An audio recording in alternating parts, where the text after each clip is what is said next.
Greetings, sirs and madams. I'm Seraphic Zero, and we're playing Monster Hunter World. So here we have a casual run of the Arch-Tempered Nergigante. And, normally I would try to do a speed run, but I've already spent like 5 days and about a total of 40 hours on this thing, and I'm pretty much over it. So, yeah, this is what we have.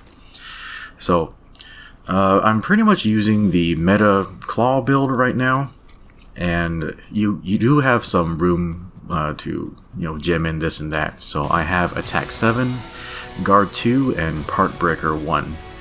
And normally people would run at least guard 3 on Nergigante because you need that much to counter his roar. But I'm gonna show you like how I'm gonna mitigate that later on. Yeah, so you see, like when I power guard the roar, it does cause major knockback. But here, I'm gonna block it with a counter. And even though my counter fails, like you see that when your counter gets broken, you maintain position. And then you can like cancel out of the knockback with a power guard. So yeah, that's a useful technique for maintaining your position if you want to minimize the amount of guard you're using. You know what's weird about this? Like most of the Arch-Tempered monsters, they look like really like shiny and metallic, but Nergigante just he just looks pretty normal. Yeah, I don't know what's going on with that. Alright, so I have this build with pretty much minimum guard on it, and the mechanics of the fight are really unusual. Like, and it's gonna make it like pretty challenging for Lance.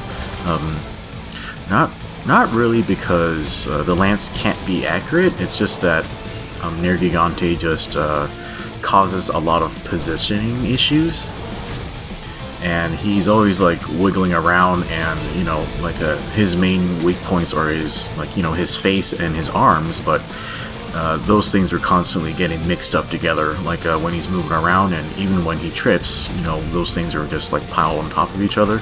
So it can be difficult to target a specific thing and not hit something else. So essentially the mechanic of this fight is, well, yeah, so Nergigante, he's gonna be like hyper aggressive. He has some new attack chains. Yeah, I'm gonna sheathe my lance to drop this other rock on his head. And the mechanic here is you want to like a kind of chain break his spikes. I'm using a part breaker because it does help me break the spikes a little bit faster. Yeah, and if possible, you kind of want to memorize the threshold for the spikes and just have them break like multiple times to kind of keep them stun locked. And that type of stuff is not very fun to me. It's more of an exploit than a fun mechanic, and honestly, it kind of punishes you for doing well. Yeah, but I guess all of the Elder Dragons are like that, and I don't really like that mechanic. But yeah, so yeah, if you do oh crap, the spike turned black. Yeah, if you end up doing too much damage and breaking the spike early, you're not going to get the topple state. And then also, you have to be very careful about when you break the spikes, because if Nergigante's in the middle of a stagger animation and you break the spike during that time, he's not going to fall over. It's just the spikes will just fall off, and yeah, so in that way you kind of just have to hold back from doing that. Anyway, so we're out of the first area. I think this part is timed. He pretty much always runs away around 4 minutes. Yeah, so my strategy there was to, drop both rocks on him and use the impact mantle to try to keep him in place when he's about to run. And, that doesn't always work out because you gotta hit him in the head. Okay, so we're here in the second area. Okay, so he doesn't have any wounds yet, so we're gonna... Yeah, so we wounded the arm. Let's see if we can get the head next. Oh, jeez. Yeah, mistimed my evasion there. Okay, and this is the anti-lance attack, but thankfully we have evasion mantle on. Yeah, that mantle pretty much takes care of a lot of Nergigante's bullshit. Okay, so he's tired, but... yeah, I think they should have it so that monsters don't flinch when they're tired. It just completely removes the opening. That's pretty annoying. Okay, we got a trip on breaking the arm. Okay, let's avoid hitting the head, because usually attacks with really high motion value causes it to break faster. Yeah, so if I had hit it earlier, that would have messed up my topple. Ugh, god, this ledge has gotten me killed so many times. Okay, yeah, and there's his new bullshit attack. It basically almost has no tail, and he can cancel it. It has no recovery time. It's just nutso. Yeah, I spent a really long time studying Nergigante's like new chains and all that. So when he's enraged, he does his like homing claw attack a lot more often. And then, oh god, the mantle lasted just long enough to let me dodge that attack. Yeah, so you can, like, in the second area, and maybe the third area too, like, anytime he's not doing any other attack, you can assume that he's either going to do homing claw, or he's going to do the new bullshit attack. Ugh, yeah, and just thank god that missed me. Like, normally it's just spot on. Yeah, and normally the knockback and the chip damage on the bullshit attack aren't that bad, but if he has spikes on his right arm, that's going to cause the attack to have multiple hits, and the chip damage on that is going to be nuts. So I've had times where I'll be at full health, and he uses it 4 times in a row with spikes on his arm, and I just get chipped to death. it's pretty horrific. Okay, and yeah, normally there are ways to avoid that attack if Nergigante's far away enough, but yeah, he was right on top of me, so I couldn't like push past it. Okay, and when he starts limping, that means the hunt is about half over. Oh yeah, so I think he's about at 30% HP.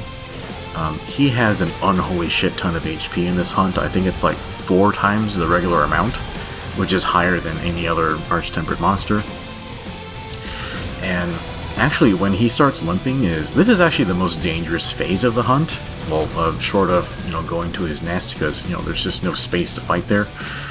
But yeah, here, like, when he starts his limping sequence, he just starts pulling out all the bullshit, making, you know, all the positioning extremely difficult. So yeah, like, I think at this part of the hunt, I'm trying really hard to break his spikes, but he's always, like, just spinning around or pulling out attacks with really, really heavy knockback, and there's just not much I can do. Oh, jeez. Yeah, I need to be a little more careful about the timing there. Yeah, those counter cancels are really coming in handy. Whoa. Wow, that was really lucky. Yeah, I'm not sure if he actually got the attack off, or I staggered him out of it. That was crazy. Okay, yeah. Okay, we got the other arm and knocked him down. Oh, that was perfect. Like, so we didn't have to use another crystal burst on him there. Okay, I'm gonna hold back from hitting him in the head, because I don't want to break the spikes too early. There we go, got another knockdown.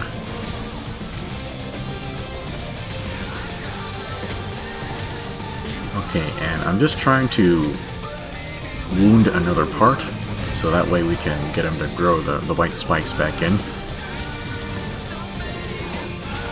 Ugh, and that attack, I normally recommend don't power guard that, because it actually has 2 hits to it, the slam and then when he drags the claw through the ground.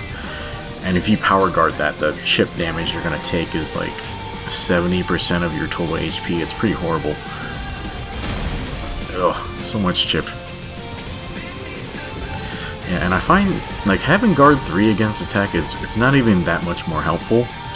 But generally, if you have guard 2 and then use the dash juice, that's generally enough for you to maintain your HP. Yeah, and yeah, sometimes he'll just lead with that homing claw attack, and it doesn't really have a tell. You just kind of have to predict it, which is, you know, not easy.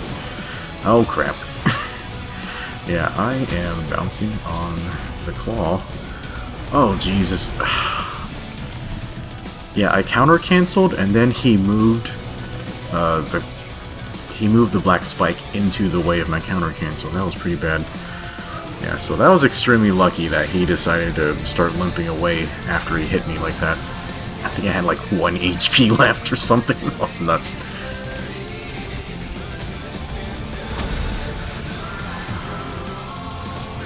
Oh god. Yeah, let's see if I can back up a little bit so I can access his weak points a bit better. Yeah, this tailspin is, it's hard to avoid when you're right underneath him, but it actually does have a blind spot. Like, if he's facing you, you can, like, actually guard dash forward left, and that's the blind spot, so... Okay, we finally got another knockdown. Let's see if we can... Oh, shit. I guess that was it. Wow, this Nergigante is pretty fucking big. Okay, so our time is 10 minutes 50 seconds, and let's look at the build. Okay, where's my equipment? There we go.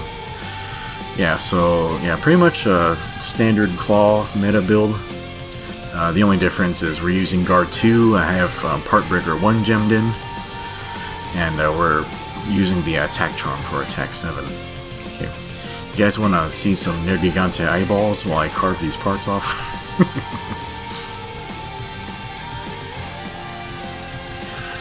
Oh yeah, that was pretty brutal. Like, yeah, I was having a hard time just finishing this hunt without any carts. So yeah, I think getting a speed run on this would be fairly difficult. But yeah, there are some pretty, like, really impressive lance speed runs out there if you guys want to look for them. I think he might have gotten like sub 7 and then sub 6. Yeah, so yeah, those are pretty amazing runs. Pretty much just perfect RNG, like just stagger locked him with like spike breaking the entire time. But yeah, RNG is just generally not on my side on this thing. Alright guys, that's it for the hunt. Stick around, we got some bloopers for you, and hopefully you enjoyed the hunt, and we'll see you next time.